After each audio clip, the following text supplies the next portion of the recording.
Bonjour Dominique Vidal. Bonjour.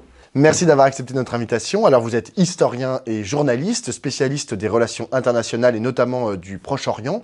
Si on vous a invité aujourd'hui, c'est qu'il y a 75 ans, jour pour jour, l'armée rouge libérait le camp d'Auschwitz. Je sais que vous n'êtes pas tout à fait d'accord avec le mot libérer. Qu'est-ce que cela représente pour vous, cette libération, personnellement, historiquement et politiquement ? Écoutez, c'est un moment important dans la pédagogie de l'histoire de la Seconde Guerre mondiale, du génocide des Juifs. Et je crois qu'il faut saisir toutes les possibilités. Il ne s'agit pas d'un débat théorique. Il ne s'agit pas d'une discussion entre intellectuels. Hier, le ministère de l'Intérieur a fourni les chiffres sur 2019. Il y a une augmentation de 27% des actes antisémites et une augmentation de 130% des actes racistes. Donc ça confirme qu'il y a un combat à mener et que pour le mener, pour qu'il soit efficace, il faut 3 conditions. 1, ne pas diviser la lutte antiraciste. Deuxièmement, ne pas hiérarchiser les différentes formes de racisme. Et troisièmement, ne tolérer aucune manipulation, aucune instrumentalisation. C'est malheureusement ce qui s'est passé à Jérusalem avec le forum de la Shoah, organisé par Benjamin Netanyahu. Alors, on va y revenir, mais d'abord, j'aimerais revenir sur ce que c'est que la mémoire de cette Shoah, justement. Est-ce que pour vous, il y a de moins en moins de survivants à Auschwitz chaque année? Cette année, on en comptait à peine plus de 500. Est-ce que pour vous, la mémoire de la Shoah disparaît en même temps? Quelle importance vous accordez, en fait, à la mémoire de la Shoah dans, précisément, la lutte contre l'antisémitisme? C'est évident qu'une partie de la mémoire de la Shoah disparaît avec ses victimes. Mon père, qui vient de décéder, était un témoin actif. Il parlait dans les lycées, dans les universités, dans les collèges, dans les écoles primaires. Évidemment que cette parole-là, elle disparaît avec eux, et avec mon père en particulier. Mais en même temps, à l'ère des témoins, comme disait Annette Viviorca, succède l'ère des historiens. C'est aux historiens de construire cette mémoire, ce récit, et de le faire passer dans les nouvelles générations. Et pour vous, on enseigne bien aujourd'hui la Shoah en France?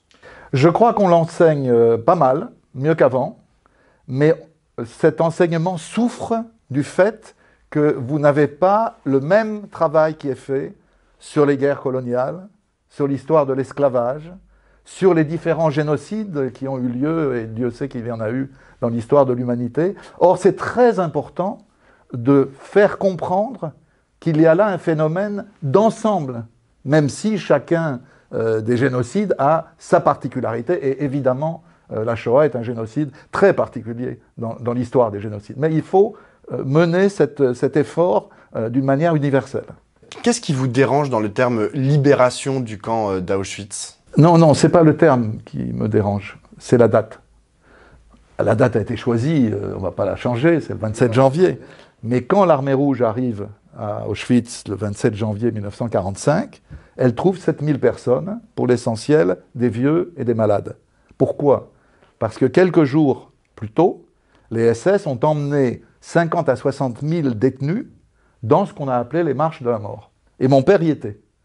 Et donc quand on lui disait, aujourd'hui il est mort, mais quand on lui disait c'était la libération, il dit non, nous étions dans les marches de la mort, et mon père par exemple a encore connu 2 camps, Dora et Bergen-Belsen, avant d'être libéré le 15 avril.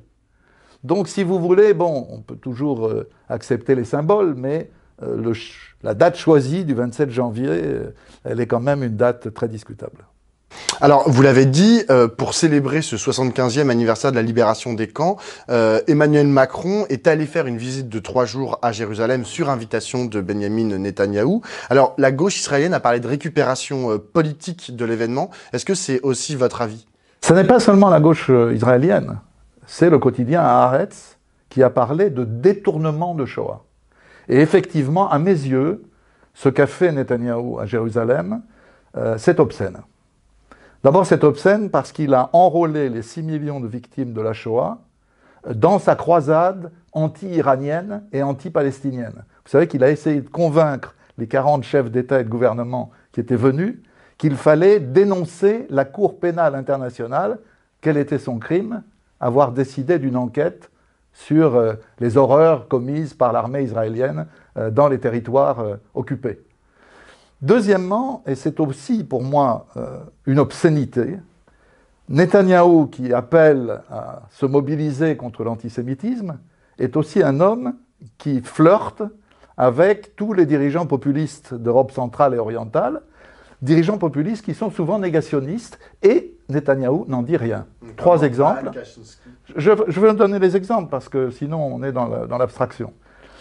Il y a un lien très fort avec Viktor Orban, Premier ministre hongrois, qui a fait l'apologie du Pétain hongrois, qui s'appelle le régent Horthy, dont les lois antisémites ont permis à Eichmann et à ses hommes de déporter et d'exterminer près d'un demi-million de juifs hongrois en l'espace de quelques mois en 1944. Rien, pas un mot de critique de la part de Netanyahou.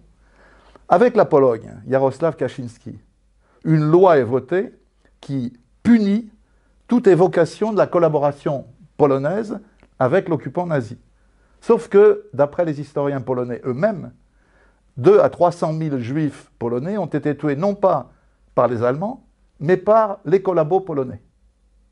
Et il ne faut pas en parler. Non seulement Netanyahou ne dit rien, mais il signe avec son homologue polonais, Morawiecki, une déclaration que le plus grand historien israélien vivant, Yehuda Bauer, de la Shoah, qualifie, je vous cite le texte parce qu'il est quand même impressionnant, de trahison stupide, ignorante et amorale de la vérité historique sur l'implication polonaise dans l'Holocauste.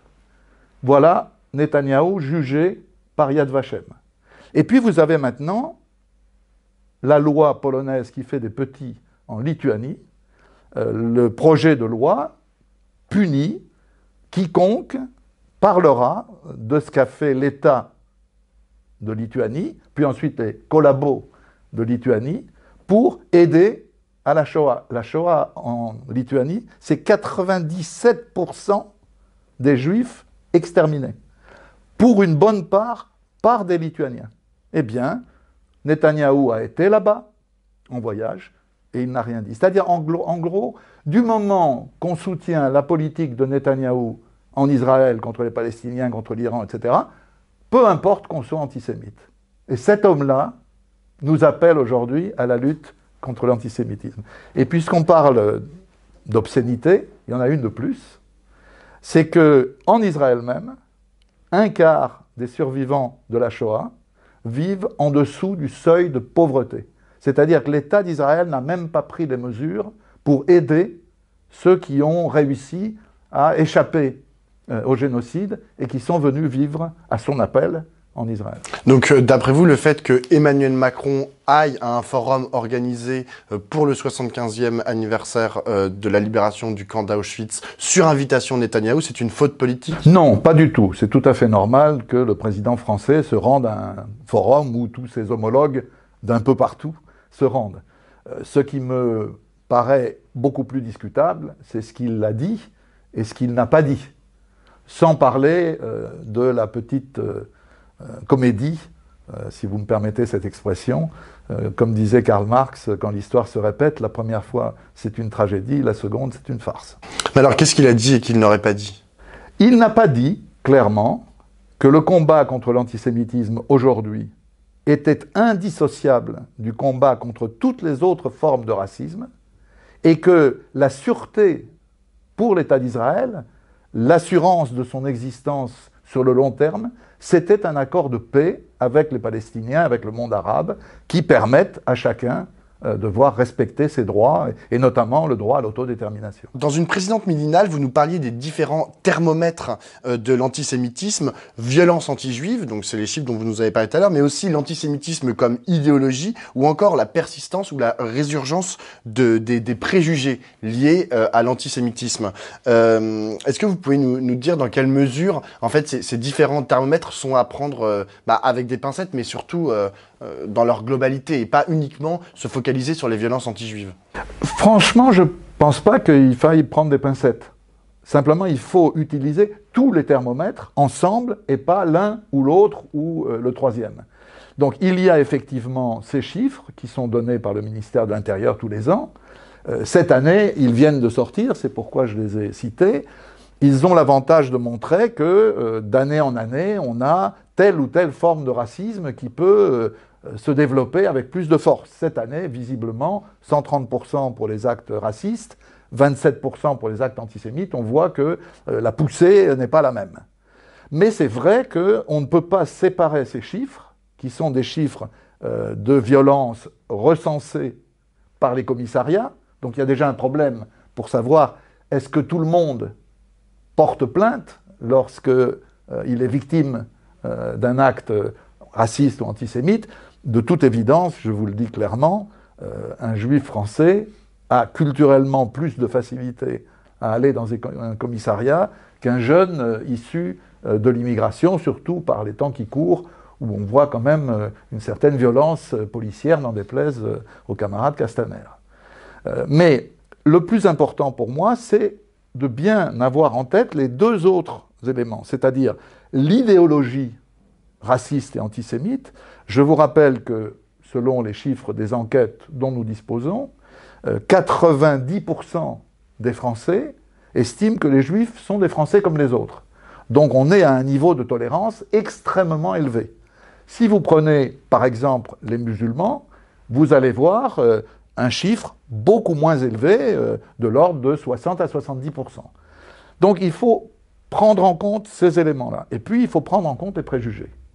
Et c'est vrai qu'un préjugé n'est pas une forme de racisme, mais c'est un préjugé. Il peut tuer. Je ne sais pas si je vous l'avais dit à ce moment-là, je ne me souviens plus, mais quand par exemple Fofana, le chef du gang des barbares, enlève le jeune Ilan Halimi, au départ, son but, c'est un crime crapuleux, c'est d'obtenir une rançon. Mais sur le fond, il y a quand même l'idée que les Juifs sont riches et que quelqu'un va payer une rançon pour Ilan Halimi, même si lui-même n'est pas riche. Donc on voit qu'un préjugé, qui en soi n'est pas une forme de racisme ou d'antisémitisme particulièrement développée, c'est quand même quelque chose qui peut déraper et amener à des crimes. Donc si vous voulez, c'est tous ces éléments qu'il faut prendre en compte. C'est clair que les chiffres publiés hier par le ministère de l'Intérieur ne sont qu'un des éléments de jugement de l'état du racisme et de l'antisémitisme en France. Alors, j'ai une dernière question, Dominique Vidal. Dans l'avion présidentiel qu'il ramenait à Paris, Emmanuel Macron a déclaré aux journalistes présents que la guerre d'Algérie aura à peu près le même statut que ce qu'avait la Shoah pour Jacques Chirac en 95. Alors, ça a fait bondir la droite et l'extrême droite. Mais même si on se place uniquement sur le plan mémoriel, est-ce que la comparaison vous semble pertinente? De toute évidence, sur cette question de la guerre d'Algérie, Emmanuel Macron a des opinions assez fortes, assez radicales, et qu'il maintient envers et contre tout. Vous vous souvenez que pendant sa campagne électorale, il avait parlé de crimes de guerre, de crimes contre l'humanité, à propos de la colonisation française en Algérie, à propos de la guerre d'Algérie. Donc ça, je trouve ça tout à fait positif.